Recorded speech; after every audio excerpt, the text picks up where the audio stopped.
네, 얼마 전에 대통령 선거가 끝났죠. 저도 부랴부랴 선거를 하고 왔는데요. 오늘의 영상 주제는 바로 이것이죠. 새롭게 당선된 당선인의 공약을 살펴보면서 차기 정부는 어떤 산업을 육성시키려고 하는가, 그리고 좀 개편하고자 하는 법안들이 있어요. 이걸 통해서 주식시장은 어떤 새로운 바람이 불까?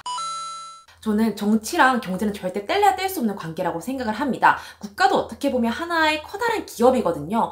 우리의 빚담 세금으로 이루어진 거대한 자본을 가지고 필요한 정책 사업에 돈을 쓰기 때문에 어떻게 보면 정책 방향을 알면 거기에 투자의 힌트를 찾을 수 있다라고 생각을 합니다. 예시를 들어볼게요. 2020년에 문재인 정부에서 그린 뉴딜 사업을 정말 대대적으로 펼쳤습니다. 그렇자 신재생 에너지, 전기차 할 거 없이 엄청나게 폭발적인 성장을 했고, 거기서 효성 TNC, 효성 첨단 소재 4배 이상 그렇게 성장을 하는 주식도 발견이 됐습니다.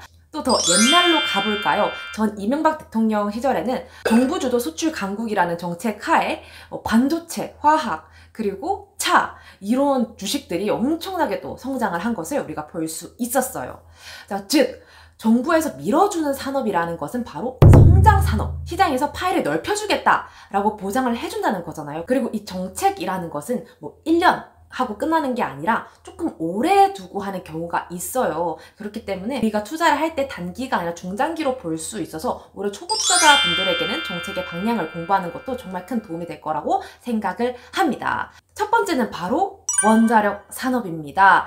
사실 이 원자력은 지난 정권 때 너무나도 많이 피해를 봤어요. 탈원전 정책 때문에요. 두산중공업의 연봉을 보면은 어떤 일이 일어나는지 알 수가 있고 거의 도산 직전까지 갔단 말이죠. 근데 요새 원자력이 미쳤어요. 완전 뿜뿜 화력이 뿜뿜 나오고 있어요. 그 이유가 뭘까요? 차기 정부에서 이 원자력을 30% 비중을 유지하겠다라는 공약을 내세웠기 때문입니다. 사실 요새는 그거 플러스 러시아 우크라이나 전쟁 문제로 인해서 에너지 가격이 굉장히 많이 올라갔어요. 그리고 에너지 비축에 대한 좀 두려움이 생겼단 말이에요. 신재생 에너지, 바람, 태양 이런 거 가지고는 우리나라를 전기를 만들 수가 없어. 바람 불겠냐고 이 땅덩어리 좁은데요. 햇빛 뭐겠냐고 이 땅덩어리 좁은데 그나마 할 수 있는 게 원자력이다. 우리나라뿐만 아니라 지금 전 세계적으로 원자력도 좀 친환경 에너지 쪽으로도 인정을 많이 받고 있는 부분이어서 좀 세계적인 이슈가 트렌드가 되고 있는 산업이기도 합니다. 와, 이게 바로 고진감래의 정석 아니겠습니까? 고진감래입니다. 사실 저희도 옛날에 진짜 몇 달 전에 찍었었거든요. 이 원자력을 찍었는데 이제야 가네요. 참 시장에서는 좋은 주식을 떠나서 타이밍이 진짜 중요하다라는 생각을 다시 한번 더 합니다. 진짜 제가 옛날에 잡았는데 아직 물려있어요.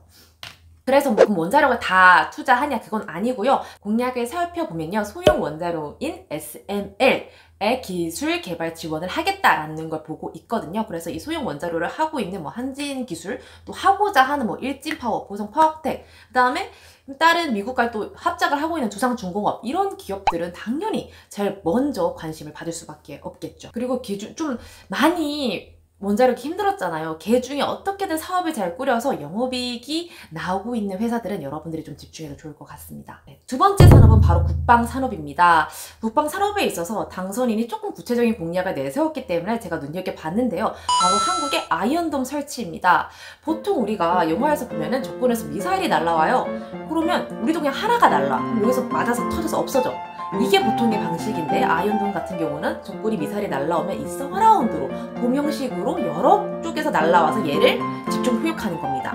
이러한 무기라고 하는데 이스라엘에서 2011년도에 2,300억 원을 들여서 만들었다고 합니다. 지금 인플레이션이 겪었기 때문에 아마 더 많은 돈이 들어가지 않을까 싶은데요. 만약에 이걸 만들 때 좀 기술 개발 협력을 하는 민간 기업들이라면 바로 이게 또 매출 성장이 될 수도 있겠고, 이게 잘 만들어져서 우리가 또 다른 쪽에 수출을 한다거나 기술력을 인정받는다면은 이건 더 큰 기업의 호재가 될 수 있다라고 생각을 합니다.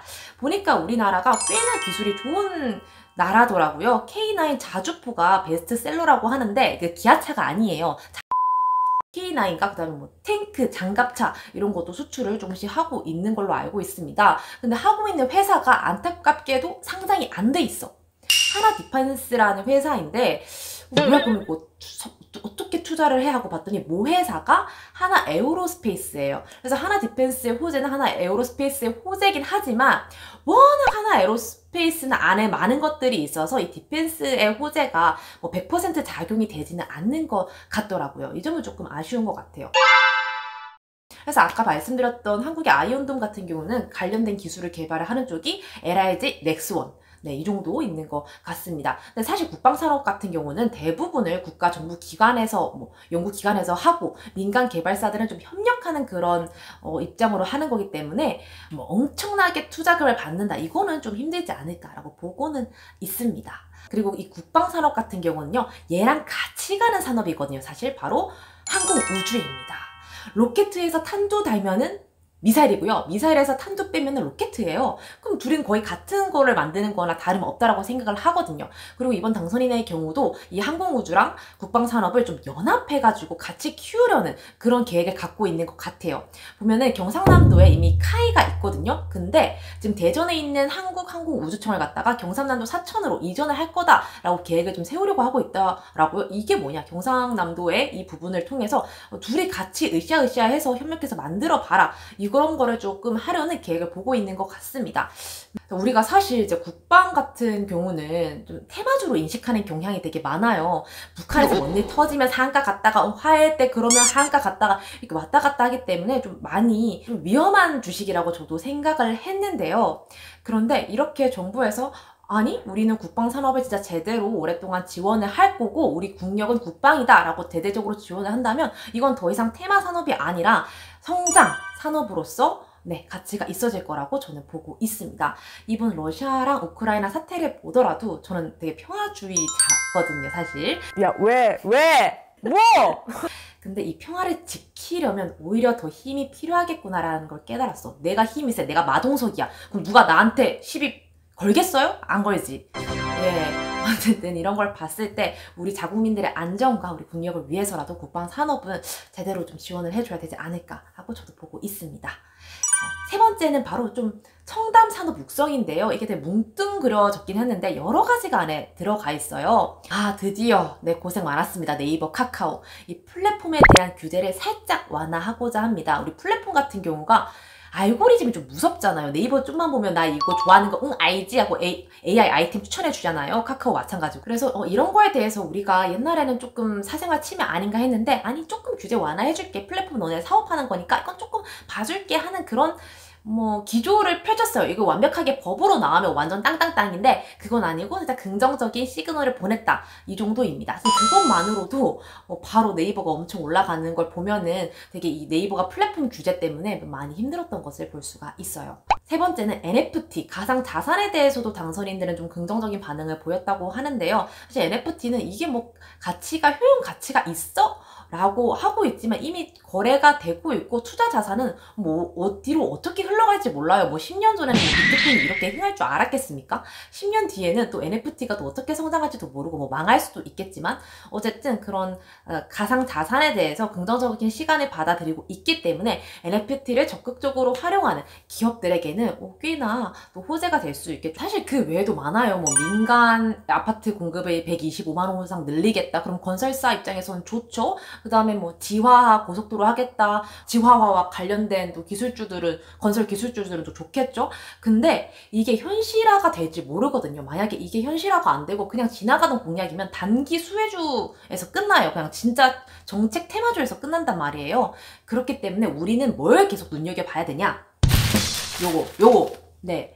신문 봐야 됩니다. 신문이나 기획재정부 일정을 보면서 아 이게 진짜로 한다고 이게 회의가 나왔어. 포럼을 열어서 뭐 이제 공모를 열어가지고 이제 기업들 받았대. 이렇게 확실한 뭔가 가이드라인이 신문에서 제일 먼저 이렇게 나와주거든요. 우리가 이걸 보면은 아 이제 조금 확실하다. 이거 정책 키우겠다. 이 산업 키우겠다 하면은 우리가 그때는 조금 더 안정적으로 봐도 된다라고 생각을 합니다. 그 다음에 뭐 또 다른 마지막 부분은 네 비운의 영역이 있어요. 통신, 5G, 뭐 6G 뭐 한다고 하는데 저번 정부에서도 5G 한다고 했는데 내 5G 어떡할 거냐고. 이게 통신이 쉽지가 않아. 예.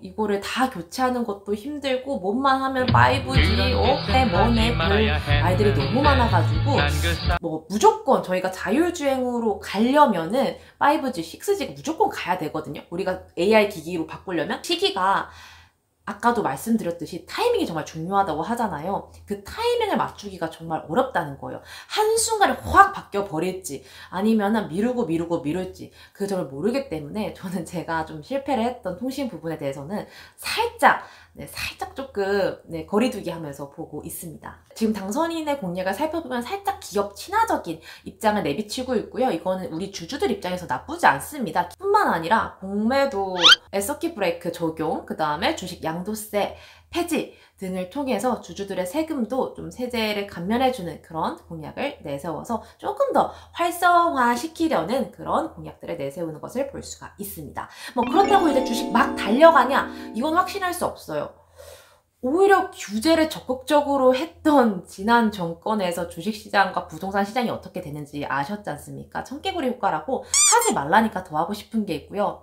오히려 엄청나게 공급을 때렸던 전 박근혜 대통령 정부 때는 오히려 주택시장이 약간 침체기였던 그런 걸 볼 수 있듯이 뭐 너무 규제를 완화한다고 해서 뭐 조금 뭐 분위기가 살짝 리프레시 되는 건 있겠지만 이게 곧 시장의 급격한 상승을 저는 담보하는 건 아니라고 생각을 합니다. 더 중요한 거는 우리나라의 경제 성장률, 그 다음에 미국과 중국의 관계 이런 다른 변수들도 고려해 보시면서 아직까지는 조금 시장을 보수적으로 보셨으면 좋겠고, 그리고 내가 가진 주식들이 차기 정부가 나아가는 방향과 뭐 같이 가거나 그냥 가만히 있으면 괜찮은데 역행하고 있는 건 아닌지 이런 거 한번 다시 살펴보시면서 좀 개편해 보셨으면 좋겠다라는 생각이 듭니다. 이번에 좀 코로나로 인해서 많은 분들이 자가격리도 하고 계시고 뭐 많이 아프시기도 한데 되게 높은 투표를 보여줬어요. 뭐 저번보다 조금 낮다고 하는데 근데 이게 어디야? 지금 사람들이 몇십만 명이 지금 코로나에 걸리고 있는데, 그래서 한층 더 저는 되게 우리나라 민주시민의 역량이 높아졌다라는 생각을 하고 이 기세를 몰아서 6월 1일 지방선거에서도 한번 멋지게 투표를 해보시고 오셨으면 좋겠습니다. 끝날 거예요. 그럼 다음 시간에 만나요.